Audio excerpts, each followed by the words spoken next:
तर रव्याची करंजी करण्यासाठी खुसखुशीत आणि सोपी अशी मस्त रेसिपी आहे। त्यासाठी मी ड्रायफ्रुट्स, खसखस, हिरवी इलायची आणि किसलेलं खोबरं घेतलेलं आहे। जेवढं खोबरं आहे वाटी मोजून घेतले तेवढ्याच प्रमाणात रवा घ्यायचा। तर सगळ्यात आधी कोरड्याच कढईमध्ये छानसं गरम करून एकदम स्लो गॅसवरती खसखस छानशी खमंग भाजून घ्यायची। नंतर ड्रायफ्रुट्स भाजून घ्यायचे। त्यात जरासं तूप टाकायचं म्हणजे छानसे ड्रायफ्रुट्सचे खमंग छान असं फ्राय होऊन जातात। काजू आणि बदाम दोन्हीही घेतलेले आहेत मी, ते एकत्र दोन्ही छानसे फ्राय करून घ्यायचे। छान असा रंग आलाय पाहू शकता तुम्ही त्याला।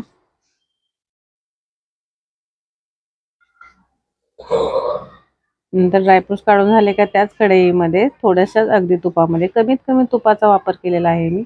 तर त्याच तुपामध्ये मनुके आहेत ते छानसे त्याच्यातही फ्राय करून घ्यायचे म्हणजे त्यातलं जे ओलसरपणा असतो जरासा तो कमी होतो आणि तुपामुळे छान असे खमंगही लागतात आपण जेव्हा करंजी खातो ना तेव्हा। तर छानसं सगळं ड्रायफ्रुट्स वगैरे सगळं भाजून झाल्यानंतर त्यात तूप टाकायचं अगदी थोडंसं।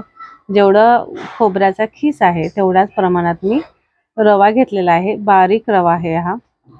तोही अगदी स्लो गॅसवरती एकदम स्लो गॅसवरती छान असा खमंग गोल्डन रंग येईपर्यंत भाजून घ्यायचा। बघू शकता रंग त्याला खूप छान आलेला आहे रव्याला, मस्त असा रंग आलेला आहे। आता हे पूर्ण सारण थंड करून घ्यायचं। रव्याचं जे आपण भाजलेला आहे ना रवा तो पूर्ण थंड करून घ्यायचा आणि नंतर त्याच्यात आपण सगळं मिक्स करायचं। तर त्याच्यामध्ये ड्रायफ्रूट जे आहेत आपण फ्राय करून घेतलेले तुपामध्ये ते सगळे मिक्स करायचे। त्याचबरोबर किसलेलं जे खोबरं आहे ते टाकायचं। थोडंसं मीठ टाकायचं चवीपुरतं, अगदी थोडंसं चवीपुरतं मीठ टाकायचं आणि किसलेलं खोबरं आणि आवडीप्रमाणे तुम्हाला किती आवडेल त्याप्रमाणे आपलं साखर टाकायची। जर मी ही पिठी साखर घेतलेली आहे मिक्सरला बारीक करून, तुम्हाला जे गोडाचं प्रमाण आवडतं त्याप्रमाणे घेतलेलं आहे। तर मी 4 वाट्या जर सारण असेल तर त्यातलं 1च वाटी असं पिठी साखर घेतलेली आहे। ते छान असं हाताने पूर्ण मिक्स करून घ्यायचं। त्यात स्वादासाठी थोडीशी वेलची पावडर टाकलेली आहे आणि हे सगळं हाताने छान असं एकत्र असं एकजीव मिक्स करून घ्यायचं।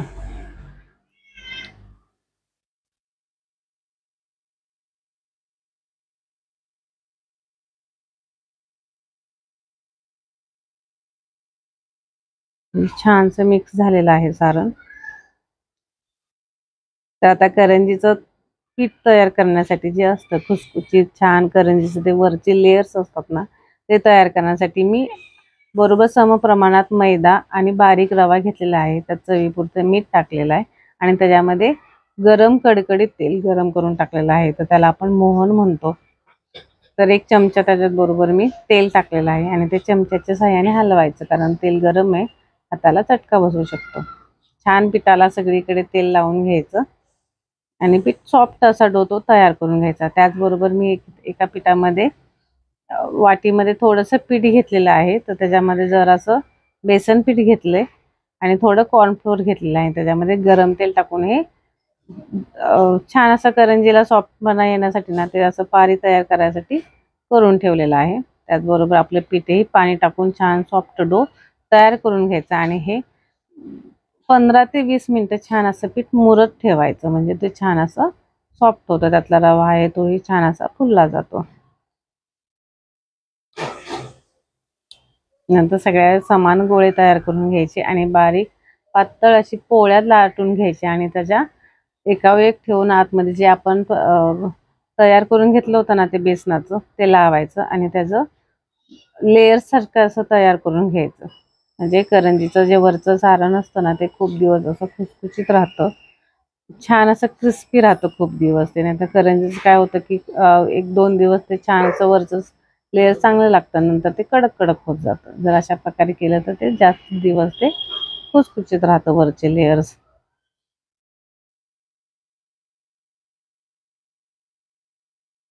नंतर एक छानसे सगळं लेयर तयार झालेलं त्याच्यात लाटून घ्यायचं आणि तुम्हाला आवडेल त्याप्रमाणे करंजी तयार करून घ्यायचं। मी तर साच्याच्या आकाराने करत आहे कारण साच्याने सगळ्या करंज्या एकसारख्या होतात।